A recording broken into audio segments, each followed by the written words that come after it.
city leaders across the country are plotting ways to fight President Trump over his administration's call to end sanctuary city policies.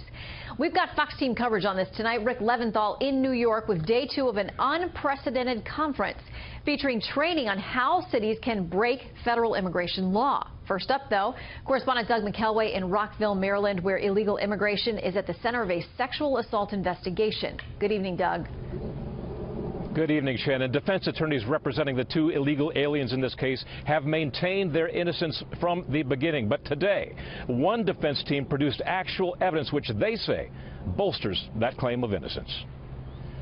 In a motion filed Monday, defense attorney David Wooten wrote that the day before the alleged rape at Rockville High School in Maryland, the 14-year-old female accuser texted Jose Montano in which she, quote, acknowledged that she had already engaged in sexual activity with the defendant Montano previously and asked if he had liked what she had done.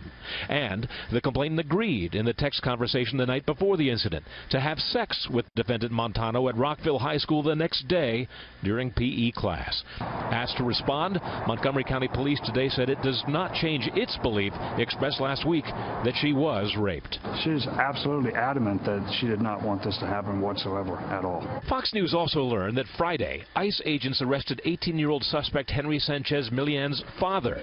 Adolfo Sanchez Reyes, 43 of Guatemala, was taken into custody after ICE reviewed his immigration history and found him to be unlawfully in the U.S. In other developments, just hours after Attorney General Jeff Sessions yesterday declared the Department of Justice will withhold federal grants to sanctuary cities, Rockville city manager denied in a packed city council meeting that it practices informal sanctuary. A misperception has been circulated questioning whether Rockville complies with federal law. Absolutely we do. That contrasts with the apparent popularity of a proposed sanctuary ordinance now under consideration here.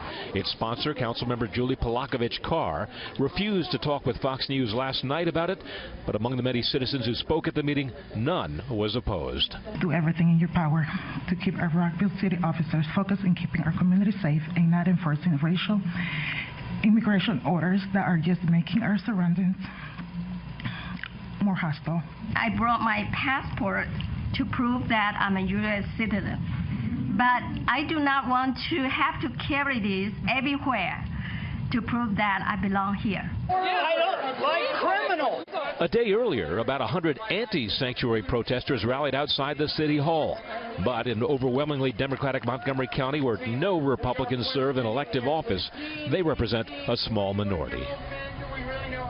And in light of the new evidence in this case, 17-year-old Montano's attorney is asking a judge for a new bond hearing, adding, quote, it appears the defendant is actually innocent and should be released forthwith, end quote. There has been no response from the judge, at least as of yet. Shannon, back to you. All right, we'll keep tracking it, Doug. Thank you.